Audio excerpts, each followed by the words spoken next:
caille dans ce garage. Oh, fait du bien, putain. 1, 2, 3, 4 cylindres. Qu'est-ce que c'est le mieux, hein? On va en parler.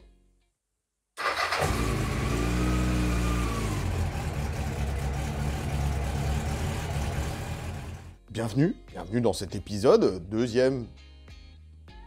Ouais, deuxième. On va le mettre en deuxième, celui-là. Deuxième du nom. Qu'est-ce que c'est le mieux pour commencer? Monocylindre, 4 cylindres, bicylindre, 3 cylindres, c'est du fric? On va en parler. Alors, on va commencer par la base en fait. C'est-à-dire que tu vas passer ton permis moto, tu vas être bridé. Ouais, c'est chiant, c'est très très chiant. Et on va savoir aussi qu'est-ce qui est le mieux pour commencer, qu'est-ce que toi, ça va te coller, qu'est-ce qui va te correspondre. Alors, on va commencer par le monocylindre. Alors le monocylindre, c'est souvent dans des bécanes type trail, supermoto, c'est des bécanes assez légères. Alors l'avantage du monocylindre, c'est pareil, c'est que c'est un moteur, il n'y a qu'un piston dedans. On en a parlé dans le premier épisode. Il n'y a qu'un piston dedans, donc c'est un moteur qui est assez léger. L'essentiel de votre moto sera plus légère. Les motos monocylindres sont plus légères. Oui, je dis beaucoup de fois léger, je sais. L'avantage de ce moteur, c'est que le couple est disponible dès les bas régimes. Alors attention, bas régime, ça ne veut pas dire sous-régime.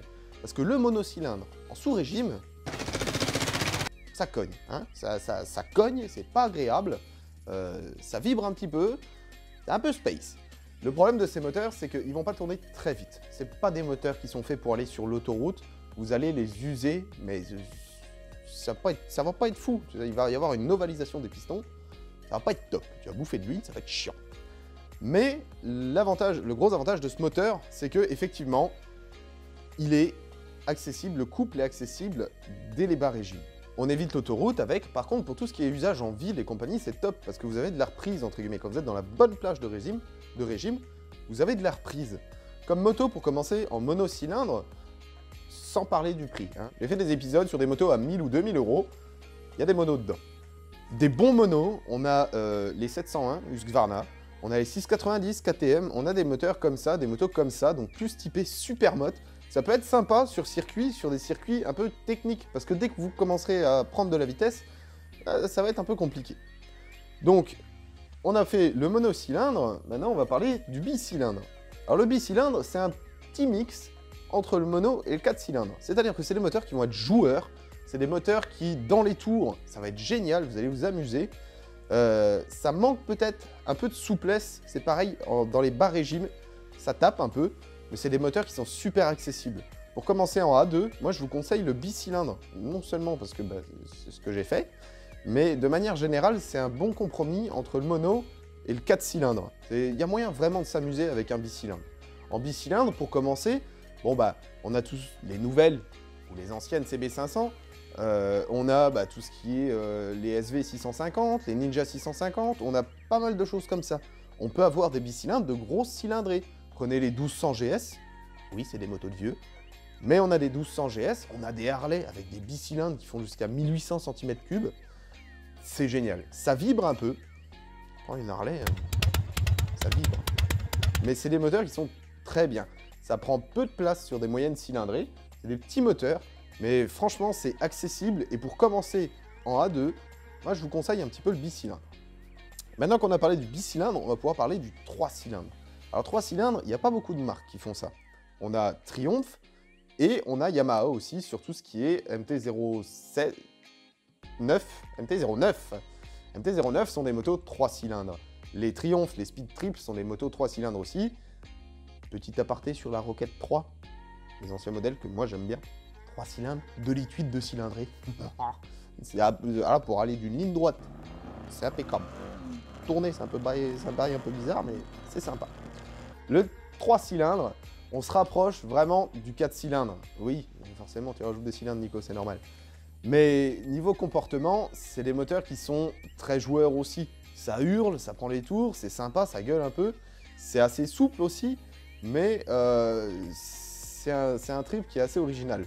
Par contre, c'est des moteurs qui sont un peu exclusifs. Les motos sont un peu plus chères, notamment chez Triumph. Triumph, ils aiment bien faire des motos chères. Hein. Mais c'est des moteurs qui sont assez sympas. Rares, chers, mais sympas. Le 3 cylindres, ça peut être intéressant. Si tu as un peu de fric, ça peut être intéressant. Et pour finir, eh ben, on a le 4 cylindres. Alors le 4 cylindres en A2, je vous le déconseille un petit peu. La plus commune des 4 cylindres, où souvent on commence avec, bah, c'est le Bandit 600. Le Bandit 600, moi j'ai failli commencer là-dessus, j'hésitais. Parce que le 4 cylindres, ça gueule, c'est bien, moi j'aime bien, tu vois. Le problème, c'est que il n'y a pas de puissance en bas, en fait. C'est souple, dans le sens où ça cogne pas, et t'as pas de reprise, en fait. Pour un 4 cylindres, en fait, il faut être dans les tours. Et c'est le problème avec ces moteurs-là. C'est que ça a tendance à pousser au crime. T'as envie, en plus, d'être dans les tours et que ça gueule. Donc, le 4 cylindres, débridé, oui. Bridé, non. Parce que déjà, débridé, c'est un peu creux dans les bas régimes. Alors, en plus, bridé, oh, laisse tomber, une reprise de Bandit 600 bridé, c'est pas fou, quoi. Donc, c'est des moteurs, par contre, qui sont très communs, très fiables, mais creux dans les bas régimes. Donc, il faut savoir trouver un compromis là-dedans. Moi, je t'interdis pas de... C'est ce que tu veux, d'ailleurs, rien à te dire. Hein. Mais, ouais, le 4 cylindres en A2, c'est un peu dommage. Attends un petit peu, mets du fric de côté, attends de passer ta passerelle, et t'achètes un 4 cylindres qui est bien, tu vois, qui est débridé, qui gueule bien, tu vois. Et on en a, mais à la pelle, on a tout, enfin, toutes les marques ont fait du 4 cylindres. Et moi, je peux comprendre que ça plaise. Bah, parce que le 4 cylindres, quand même, c'est pas mal.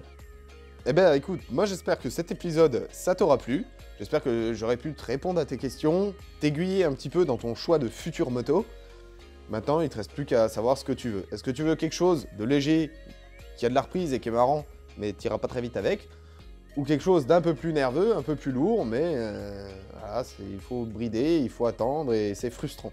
J'ai essayé la CB650R, et tu sens le bridage. Vraiment, t'accélères, il se passe quelque chose jusqu'à 6500 tours minute, et après, tu sens qu'il n'y a plus rien. Ah, c'est coupé. Donc c'est un peu dommage. Le 4 cylindres, c'est un peu dommage. Donc moi, j'espère que cet épisode, ça t'aura plu. Et puis, bah, si t'as des questions, si t'as envie que je fasse d'autres vidéos là-dessus, n'hésite pas à me le dire dans les commentaires. Et puis, bah, je vous fais à tous des bons gros V, bien massifs des familles.